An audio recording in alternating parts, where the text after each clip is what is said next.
The today's rapidly changing world, startups are not only creating the business, but is also generating the employment, innovations, and social impact.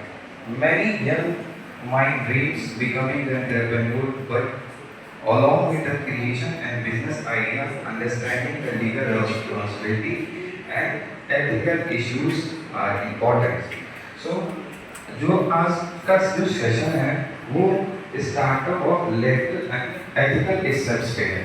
ठीक है, तो ethical steps basically क्या होता है कि कोई भी जब आप बिजनेस रन करते हो तो ट्रांसपेरेंसी बहुत ज़रूरी होती है, या कोई भी जब आप बिजनेस करते हो कस्टमर को कुछ आप बोलते हो वो उसको कमेंट करना बहुत ज़रूरी है। समझ में आ रहा है कि जैसे कुछ भी अगर ये आप कुछ सामान बेच रहे हो, कुछ फूडिंग आइटम बेच रहे हो, अगर आप वहाँ पे मेंशन कर रहे हो कि ये फ्रेश है, जेन्युइन है और हेल्दी है, तो वो आप मीन कर रहे हो। क्यों क्यों क्योंकि आप ऑनेस्टी के साथ जब आप बिजनेस अपना रन करोगे तभी आपको लॉन्ग टर्म में क्या बनेगा, वो आपको बेनिफिट देगा। क्यों?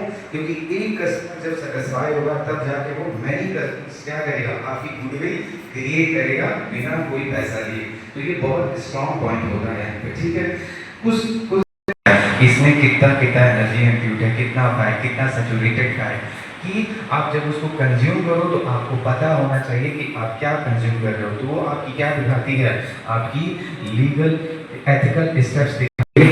आप सेशन में डिस्कस करेंगे। सो not wasting so much time, I would like to invite respected speaker kindly address gathering and share their valuable insights. Of those for us. Please go ahead.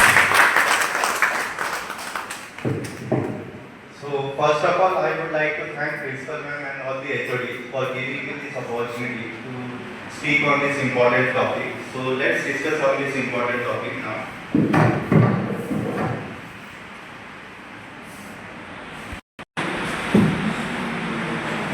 So basically, startup is an idea where an entrepreneur generates an idea work होता है। Real cause of that are Flipkart began a small online store in 2007 and scaled into India's largest e-commerce platform. तो आप सभी ने Flipkart को एक example के तौर पे देखा होगा कि एक छोटे से स्टोर के तौर पे 2007 में चालू किया गया था, जो कि सिर्फ एक ऑनलाइन बुक्स जो है इसको स्टार्ट करना है। तो उसे कौन सा बिजनेस को स्टार्ट करने के लिए क्या क्या चीज़ें रिक्वायर्ड होगी, क्या उसका प्लान होगा, उसके लिए कौन सी चीज़ें के लिए वो वर्क करेगा, उसका प्लान क्या होगा, किस फील्ड में उसे वर्क करना है। तो उसका सबसे पहले आइडिया जनरेशन होता है। वहाँ पर वो एक कंसेप्ट सोचता है और उसके ऊपर वर्क करता है, तब जाके उसका आइडिया जनरेशन होता है। जैसे कि फॉर एग्जाम्पल स्विगी ने सोचा कि हम जो है सोसाइटी का और कौन से बिजनेस मॉडल पर वर्क करेंगे। सेकेंड है मार्केट रिसर्च। मार्केट रिसर्च एक बहुत इंपॉर्टेंट रोल प्ले करता है किसी भी बिजनेस में। अगर आपके पास मार्केट रिसर्च, उसके बाद आता है बिजनेस प्लान। आप जो है एक बिजनेस प्लान बनाते हैं कि आप जो अपना बिजनेस कैसे करेंगे, आप स्टार्टअप में कैपिटल कहाँ से लाएंगे। जैसे कि सर ने बताया था, अजय सर ने, कि हम डिफरेंट जो माध्यम होते हैं उससे हम लोग फंड्स रेज कर सकते हैं। जैसे कि हमने बोला था वेंचर्स कैपिटल से रेज कर सकते हैं, शेयर बाजार से रेज कर सकते हैं, पर्सनल फंडिंग से रेज कर सकते हैं। वैसे हम बिजनेस प्लान, पार्टनरशिप, अगर आपके पास फंड्स की कमी है, अगर आपको और फंड्स की जरूरत है, आपका बिजनेस बड़ा करना है आपको, तो आपको पार्टनरशिप फर्म के साथ जाना पड़ेगा। पार्टनरशिप फर्म में क्या होता है, 2 से ज़्यादा पार्टनर्स होते हैं और ये क्या करते हैं, सभी पार्टनर्स अपने लिए अपने साथ अपने बिजनेस में कैपिटल को लेके आते हैं। वो कैपिटल इन्वेस्ट करते हैं उस बिजनेस में। तो उससे क्या होता है कि कंपनी को ग्रोथ मिलता है। कैपिटल मिलेगा तब हम ज़्यादा अच्छे से वर्क कर पाएंगे, मशीनरीज लगा पाएंगे, मार्केटिंग में इन्वेस्ट कर पाएंगे, सेल्स कर पाएंगे।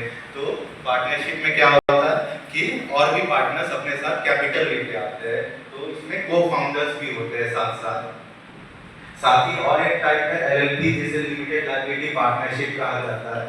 ये एक पार्टनरशिप का ही टाइप है, लेकिन इसमें क्या होता है कि पार्टनरशिप में शेयर्ड पार्टनरशिप, जो आपका पार्टनरशिप में प्रॉफिट शेयरिंग रेशियो होगा उसके अनुसार आपका प्रॉफिट और लॉसेस होता है। पार्टनरशिप क्या होता है कि आपका कैश कहाँ से आ रहा है, कहाँ पर आपका कैश आउटफ्लो हो रहा है, इनफ्लो कहाँ से हो रहा है, कैश कहाँ से आ रहा है, आपका कैश कहाँ खर्च हो रहा है, इस पर आपको फोकस करना होता है। साथ ही कंपटीशन, अपने प्रोडक्ट को डिफरेंशिएट करना बाकी कस्टमर से।